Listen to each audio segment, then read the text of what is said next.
Welcome to Learn to Thrive with ADHD. This is the podcast for adults with ADHD or ADHD-like symptoms. I'm your host, Coach Mandy John. I'm here to make your life with ADHD easier. Let's get started. Hello, welcome back. We are here with Houda. Let me see if I can say your last name. Is it AzzaOui? AzzaOui. AzzaOui. There we go. Thank you. And she's a former client of mine, and I had so much fun working with her. And I think one of the really fun things, we have been talking for almost an hour already before recording this podcast. And I now have a book I have to read. I have a class I'm taking. I have 3 different things I'm looking into. She's also a coach, and we're coached from different philosophies from different schools, but we have so much in common. And Houda was born in Germany. And she grew up in Morocco, and she lived in Australia and several other places. Where are you currently? In Lisbon, Portugal. Lisbon, Portugal. And what I think is so fun, what I love about what I do, and just, you can tell I'm excited about it, is I work with adults with ADHD, and I work with them all over the world. And it's so fun to just realize we grew up in completely different ways and completely different places, but we have so much in common. And you're like across the world from me, and we're having this conversation. And so that's just a lot of fun. But Houda came to me. She found me through the Life Coach School directory of coaches. And she came to me. Tell me, I think it would be better if you explained exactly the problems you were presenting with. Yeah, sure.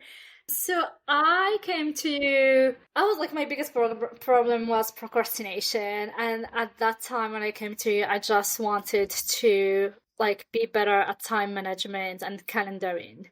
So yeah, I was listening to Brooke Castillo's podcast, and I had the idea of calendaring, and I had done the course before, but I wanted to be working with a coach one-on-one. So that's why I checked in the LFC directory, and I found you, and I was like, oh my God, I could resonate with you. I checked a couple of your YouTube videos and I love them. I was like, okay, her, because you were a handful, I think, of coaches specialized in ADHD, and I wanted someone, because it's so much easier for non-ADHD people to just schedule and be organized, and it seems so easy for everyone else. And I'm like, oh my God, I'm 36. Why is it so hard for me? So I wanted someone who understands it and understands the challenges, that it's not just willpower, and that's what most people reduce it to. Just get it done, just sit, and they just do it. I worked with business coaches who couldn't understand it, and they take it for laziness or lack of willpower or motivation, when it's so much more and so more complex. So I did want that structure, time management, and be able to calendar, and I wanted to have someone who understands where I come from. And we were talking before. Oh, sorry, I interrupted you. What was that you said? No, I just said, and I found you. So happy I did. Oh, thank you. And we've had so much fun in the time we were working together, and we've caught up a few times since. And so it's always fun. I have 5 more tabs open. You put our 2 brains together and you come up with about 50 things that we're interested in, or that I should read this book, or have you seen this podcast? And actually we were here ready to get started, and I wrote down another podcast I have to go check out because Houda recommended it. And so it's fun to understand each other the way we do. And so it's been good. But when we were working together in coaching, what was a tool that helped you? Do you remember any tools that were helpful to you? Yeah, so I remember at the time, so we're in August now, and at the time of recording, and it was back in, I think, end of November or December when I came to you, and I was so overwhelmed at the time, from the personal side as well. And I had so many things I needed to do, and I just couldn't get myself, work from home. I didn't have that many clients, so I had a lot of free time actually, and staying at home and just not doing anything. That was so frustrating, and I was so overwhelmed with all this admin stuff that I needed to do, and it was getting really, really urgent. And some things I was getting in trouble with admin stuff with the tax system, etc. So I came to you with that and I wanted a system to put them in place. And one of the tools that really, really helped me was like Focus Mates that you recommended to me. I had never heard of it. And I still use it. I still like, I know I went off for, it's not about, and I'm like the constant reminder, it's not about doing that perfectly. But just like, I feel like I fell off the wagon for a couple of months and I just came back to it. I know it's there. And yesterday I used this. I was like, okay, I'm just going to schedule it. And I know when it's scheduled, I just like do it. And I remember there was this particular task that I had to do, and it felt horrible. And I had been procrastinating for, I think, 2 years. And I remember like so well of that morning. I think it was like 5 or 6 months ago now. But I remember like sitting there, it was either 8:30 or 9 a.m. So morning, and allowing myself to feel the anxiety. And I was like reassuring myself, okay, it's just an emotion. What is it? It's anxiety. I'm just telling those things to myself. It's just a sensation in my body. It's not going to kill me. It's fine. Let it be here and do it anyway. And then I did the thing, which took less than 20 minutes, I think. And I remember I actually wrote it down just after I did a hard thing and I didn't die. Love that. I wanted to point out to our listeners something that you did right there that they might not be familiar with, but what she did is just accepted the emotion that she was feeling anxiety and she felt it in her body and she named it and she just allowed it to be there. And what happens is when we get in trouble with our emotions, we push them away, like we resist them or we react to them. Something that she could have done instead was just like shut the whole thing down because she didn't want to feel anxiety or went and did something else or like feeling into that emotion is what she did. And I think that's something I wanted to highlight because I don't think a lot of people understand that. Yeah, and you actually have a YouTube video on that, on processing. Was Mm-hmm. it called Processing Emotion? And I remember, I think I it's think the so. first video, even the first or second video of you that I watched. And that's a tool that I use all the time. Like it's my favorite one to use with my own clients. So Mm-hmm. when I saw you like presenting it, I was like, oh, I like her. Like I totally get it. So obviously, we're humans as coaches and we still need reminders to use our own tools. So that kind of Absolutely. was helpful to have you there. And like, okay, it's just an emotion. It's there. It's just a sensation in the body. I can feel it. Like, I'm not going to die. Mm-hmm. And afterwards, like that sentence, I did a hard thing. I didn't die. Like, wow. I think it would sound so ridiculous for so many like what is it called, non neurodivergent Yeah, neurotypical neurotypical people. people. Mm-hmm. Yeah, and you got it right. And I think that's the amazing thing with working with you, is that you got me, you Mm-hmm. got the challenges at, not only because before with other coaches I worked with, like I could still, although they were compassionate and heart-centered and all the things, I could still feel a part of judgment or not understanding, at least, that Mm-hmm. when you're already shaming yourself and judging yourself, like the slightest thing like hurts even more. So Mm-hmm. having that understanding from you, and I could, like, it's not even words that you said, I could feel it like in your eyes, in the way you were listening, in that, it just made sense to you because you've been through it and you know how it Absolutely. is.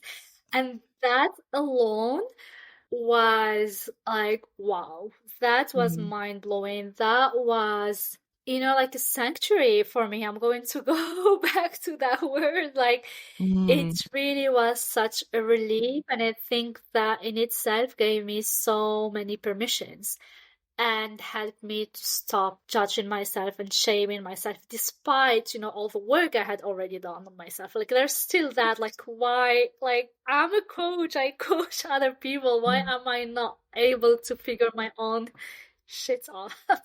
Sorry, I don't know if I'm allowed to say that, but I'm sure we could just bleep it if it's a problem. I love hearing so, that because that's what I hope to present is that I don't want any of my clients to feel any more shame than they're already feeling. They do not need that from me. I I don't believe in that with my children.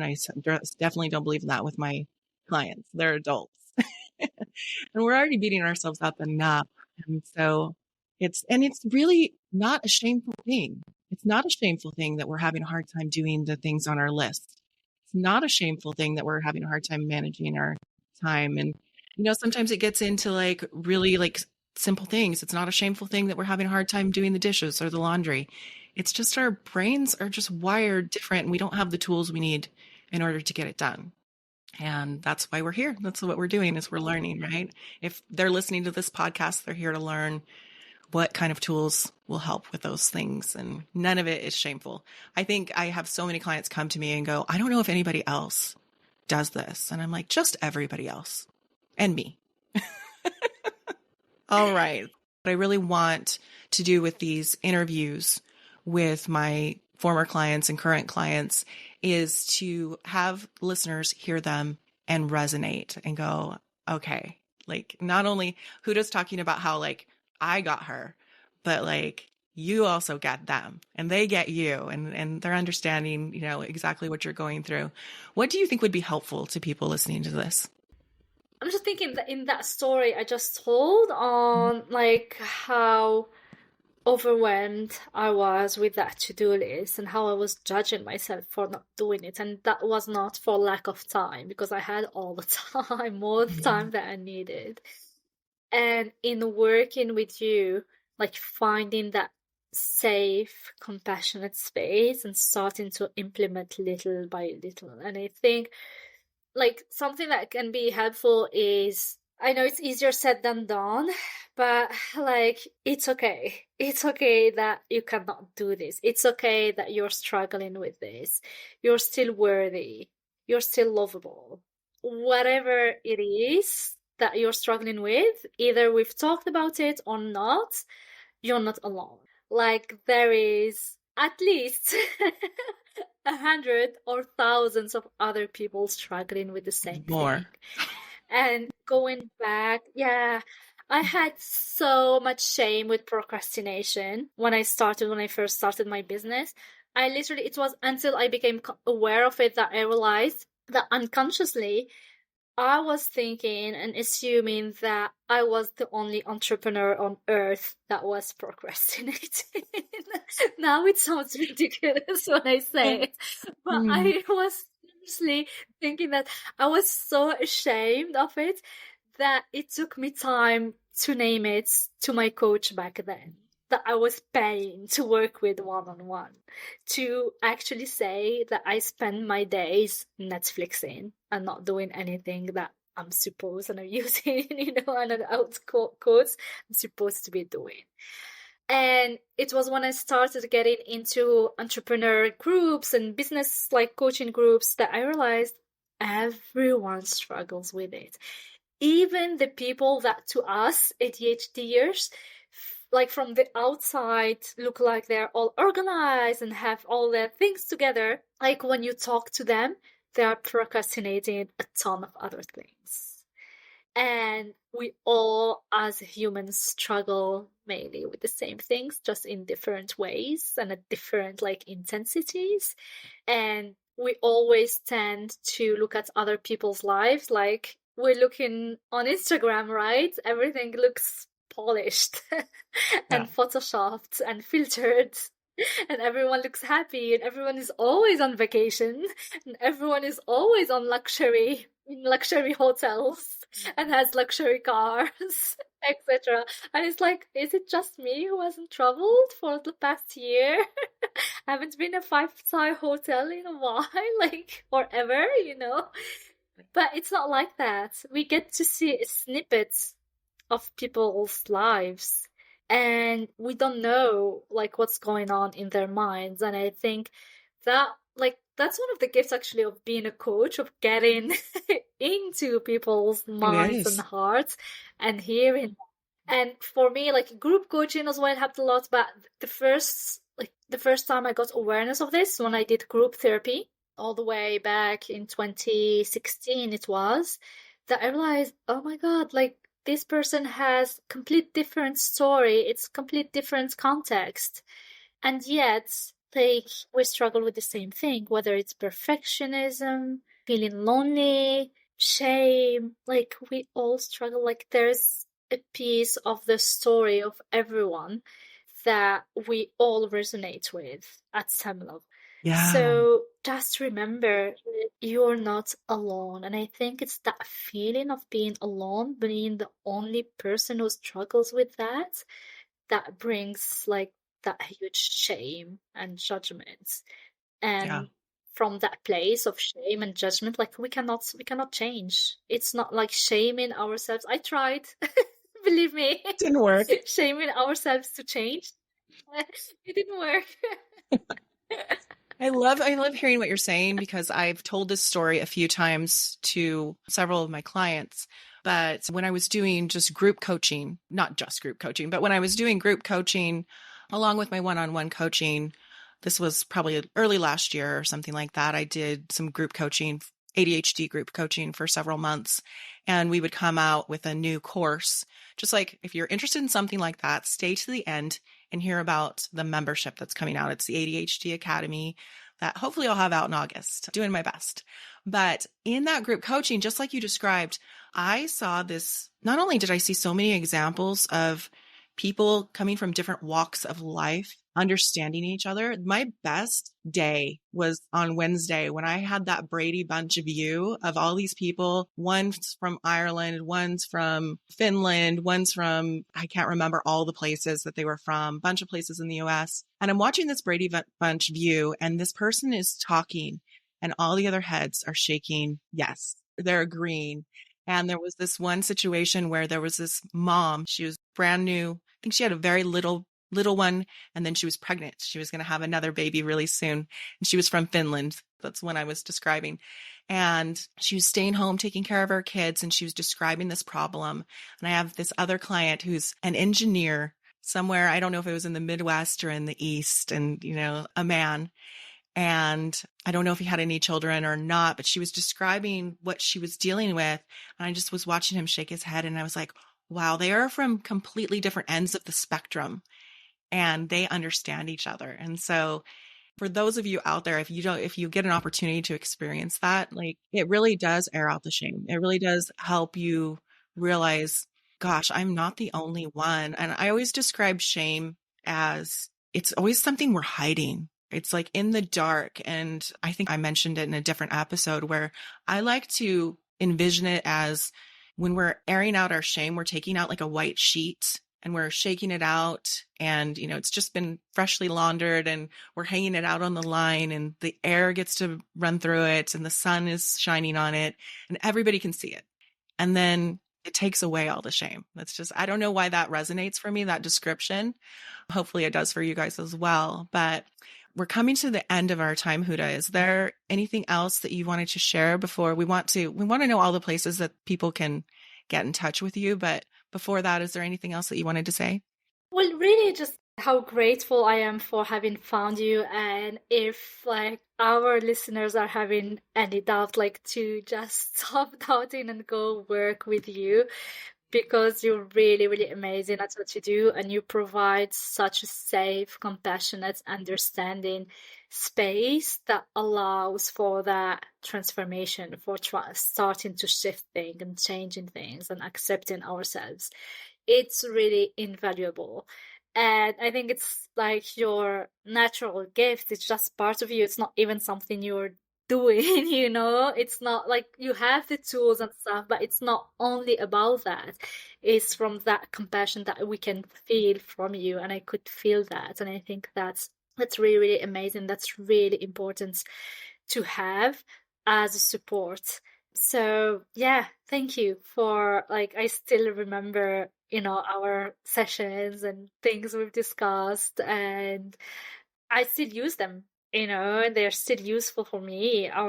It's those things like you learn tools and like have changes that will last a lifetime. It's not just like, during that coaching session, it's things that stay with you and you can keep using again, again, and again, and that you can get back to.